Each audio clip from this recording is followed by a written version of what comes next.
और 11 बजे हैं। मैं हूं पंकज भार्गव। बुलेटिन की शुरुआत इस वक्त की बड़ी खबर के साथ। शंकर रमन हत्याकांड से जुड़ी हुई ये खबर है। इस मामले में आपको बता दें, कोर्ट ने सभी आरोपियों को बरी कर दिया है। 2004 का चर्चित शंकर रमन हत्याकांड था, जिसमें आरोपी कांची कामकोटी पीठ के शंकराचार्य जयंत सरस्वती और उनके सहायक विजेंद्र थे, जिन पर आज अदालत ने फैसला सुनाना था। आपको बता दें, शंकर रमन कांचीपुरम के वरदराज पेरूमल मंदिर के प्रबंधक थे और आरोप था जयंत सरस्वती के इशारे पर ही मंदिर परिसर में 3 सितंबर 2004 को हत्या की गई थी। यह आरोप उन पर था, लेकिन सभी आरोपियों को अदालत ने बरी कर दिया है। मृत्युंजय कुमार झा हमारे एग्जीक्यूटिव एडिटर इस वक्त फोनलाइन पर हमारे साथ है। मृत्युंजय, एक बड़ी राहत, यहां पर एक बड़ा आरोप लगा था कांची कामकोटी पीठ के शंकराचार्य जयंत सरस्वती पर। हेलो मृत्युंजय, मेरी आवाज मिल रही है आपको? हम बात करने की कोशिश करेंगे हमारे एग्जीक्यूटिव एडिटर मृत्युंजय कुमार झा से। आपको बता दें, इस वक्त की बड़ी खबर शंकर रमन हत्याकांड से जुड़ी हुई। इस मामले में कोर्ट ने सभी आरोपियों को बरी कर दिया। आपको बता दें, 2004 का चर्चित शंकर रमन हत्याकांड था, जिसमें कांची कामकोटी पीठ के शंकराचार्य जयेंद्र सरस्वती और साथ ही उनके सहायक विजेंद्र पर अदालत को फैसला सुनाना था। शंकर रमन, आपको बता दें, कांचीपुरम के वरदराज पेरूमल मंदिर के प्रबंधक थे और आरोप यह था कि जयंत सरस्वती के इशारे पर ही मंदिर परिसर में 3 सितंबर 2004 को इनकी हत्या कर दी गई थी। और इस वक्त हमारे साथ एनराम साहब, पूर्व एडिटर हैं हिंदू अखबार के, वो हमारे साथ जुड़े हैं। एनराम साहब, एक बड़ी राहत जो है वो अदालत की तरफ से मिली है जयंत सरस्वती को। हेलो एनराम साहब, मेरी आवाज आपको मिल रही है? you need to ask me in English. Yeah, it's a big relief for Jayendra Saraswati and for Vijendra. It's a big relief for the two Shankaracharya, yes, because the case was, the investigation and prosecution was very shoddy, and justice has been done, yes. And it's a big relief for Jayendra Saraswati and for his assistant Vijendra also. Can you please tell me what all went through? It was, done in 2004. Yeah, I think after this atrocious murder of Shankar Raman, there were some strange happenings, and somebody was set up to go and confuse the false confession, and story took a bizarre turn. And eventually the accused became Jayendra Saraswati and Vijendra Saraswati. But I think it is clear now that the investigation was done in an extremely shoddy way, extremely dubious way, and therefore, no evidence was produced, obviously, before the court, and they have been acquitted. But it's a very sad story of an investigation being done extremely badly. I wouldn't accuse I don't see any political motive behind it. But Jayendra Saraswati requested that the case should be shifted to the Puducherry court. Well, that was a demand they made, and I don't think any great harm would have been done if it had been in Tamil Nadu as well. But justice must not just be done, must be seen to be done. So I suppose the demand was made. And I think whichever the court, I would say that the result would have been the same, acquittal. Mr. Enram, thank you so much for talking to IBN7. बहुत बहुत शुक्रिया आपका। हमारे साथ मृत्युंजय कुमार झा, हमारे executive editor भी जुड़े हैं। मृत्युंजय, एक बड़ी राहत जो है जयंत सरस्वती और उनके Today, in this case, the judgment has been passed, and the learned judge has acquitted all the accused. And further, he has stated that the prosecution has failed to prove the motive, and there was no conspiracy, and also all the witnesses have been turned. Most of the eyewitnesses, crucial witnesses, have been turned hostile, and there was no corroborating evidences. And so, the learned judge has acquitted all the accused, all the 24 or 23 accused. So what was the reason? Why? Motive has not been proved, and no supporting all the eyewitnesses. All the eyewitnesses have not supported the prosecution case, and therefore all of them have been acquitted. Satyam vendrathe, dharmam jayathe. Shankara. तो एक बड़ी राहत जो है यहां पर चर्चित शंकर रमन हत्याकांड में मिली है कांची कामकोटी पीठ के शंकराचार्य जयंत सरस्वती और उनके सहायक विजेंद्र को। मृत्युंजय कुमार झा, हमारे एग्जीक्यूटिव एडिटर, इस वक्त हमारे साथ फोन लाइन पर। मृत्युंजय, एक बड़ी राहत जयंत सरस्वती को, और 23 के 23 जो आरोपी हैं वो उनको राहत मिली है यहां पर। जी हाँ, बिल्कुल सही बात है। और जो कोर्ट ने अपने फैसले में कहा है, कोर्ट ने साफ साफ कहा है कि कंप्लेंट जो था, वो जो भी प्रोसिक्यूशन था, उसको वो पूरी तरह से सपोर्ट नहीं कर पाए। उन्होंने, कोर्ट ने ये भी कहा कि शंकर रामन की बीवी और जो उनकी बेटी थी, उन्होंने एक्यूज्ड को वो पहचाना नहीं, उसकी पहचान नहीं की, और जितने भी विटनेसेस थे, ठीक है, उन्होंने किसी भी तरह से उनकी जो गवाही थी वो किसी भी तरह से इन सारे आरोपों को वो एक तरह से सपोर्ट नहीं कर पाए। दूसरी बात जो थी कि जितने सारे विटनेसेस इसमें थे, उसने भी किसी भी तरह से एक्यूज को उसमें से पहचान करने में वो सफल नहीं रहे हैं। बिल्कुल, और मृत्युंजय, कहीं ना कहीं एक संत समाज के लिए भी एक बड़ी राहत है, क्योंकि एक बड़ी पीठ के ये आचार्य थे जयंत सरस्वती, उनको राहत मिली है, तो एक बड़ी राहत उस तरह से संत समाज में भी जाएगी एक तरह से।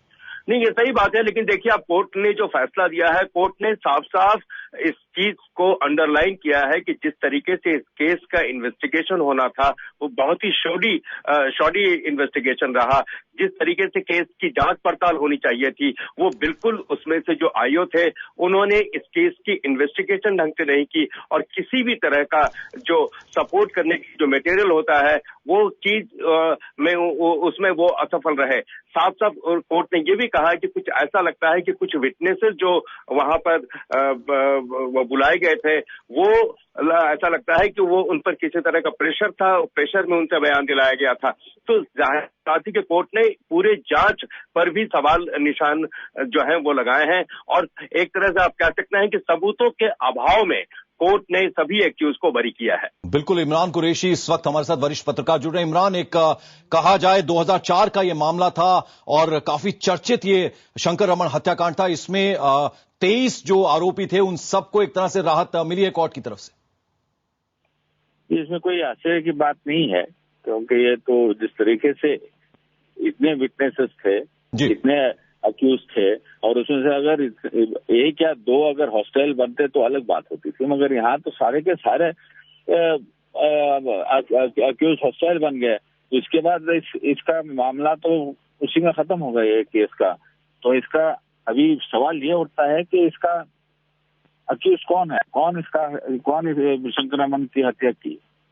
बिल्कुल, तो इमरान, यहां पर कोर्ट ने क्या कहा है आज अपने फैसले में? यानी मोटिव जो है वो क्लियर नहीं होता है, उसके अलावा और क्या कुछ कहा कोर्ट ने? जी, अभी तक उसके डिटेल्स तो हमारे पास अभी तक आए नहीं है। अगर ये एक्विटेड हो गए हैं, और ये एक्विटल इसलिए हुआ है क्योंकि एक या दो नहीं मगर ज्यादा ही जो अक्यूज थे वो हॉस्टाइल बने हैं, तो जाहिर है कि इन्वेस्टिगेशन में कुछ गड़बड़ है। बिल्कुल, और इस बीच यहां पर जो जयंत सरस्वती थे, उनकी तरफ से यह भी कहा गया था कि जो ये पूरा मामला है ये पुडुचेरी कोर्ट में ट्रांसफर किया जाए। उसके पीछे क्या रीजन उन्होंने दिया था? जी, मामला इसलिए वहां पुडुचेरी में शिफ्ट हुआ क्योंकि उनको शक था कि तमिलनाडु में उनको जस्टिस नहीं मिलेगी, तो इसीलिए उन्होंने दूसरे कोर्ट के लिए दूसरे कोर्ट में दूसरे राज्य में उनका ट्रायल चाह रहे थे, क्योंकि उनका डर ये था कि जो विटनेसेस जो दूसरे जो अक्यूज हैं वो शायद हॉस्टाइल नहीं बनेंगे। बिल्कुल, और साथ ही साथ अब यहां पर यह क्लियर नहीं हो पाया कि शंकर रमन की हत्या आखिर किसने की। अब आगे ये मामला किस तरह से चलेगा? जाहिर है कि हाई कोर्ट पे ही जाएगा, क्योंकि सेशंस कोर्ट का डिसीजन है, तो सिर्फ उसका सवाल तमिलनाडु सरकार बाकायदा इसको हाई कोर्ट लेके जाएगी। ये मामला यहाँ खत्म नहीं होने वाला है, ये मामला शायद सुप्रीम कोर्ट तक ही जाएगा। इमरान, अगर आप ये बता पाएं ये पूरा मामला किन किन उनसे गुजरा, यानी 2004 में ये हत्याकांड हुआ था, उसके बाद कैसे कैसे ये मामला आगे बढ़ा, और आज जब यहाँ 23 के 23 जो आरोपी थे उनको राहत मिली है कोर्ट की तरफ से? जी, मामला इतना बड़ा, इतना मतलब इसमें इतना पॉलिटिक्स था कि शक था कि इसमें ज्यादातर पॉलिटिक्स था, क्योंकि बैकवर्ड ये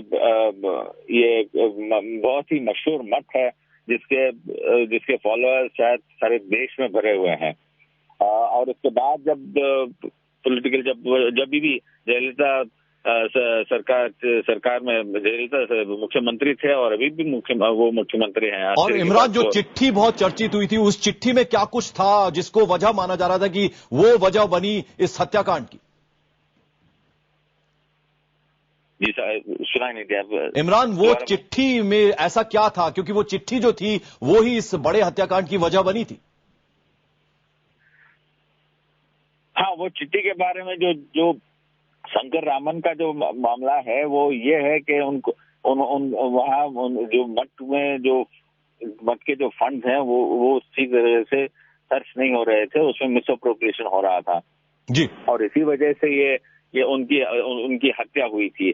मगर वो क्या मामला था, उस मामले में कोई जांच अभी तक हुई नहीं है। बिल्कुल। और इमरान, यहां जो हत्यारे थे उनको बाकायदा मठ से फोन किए गए थे और बैंक अकाउंट जो थे मठ के उनसे पैसा ट्रांसफर हुआ था, इन सब बातों का भी जिक्र था।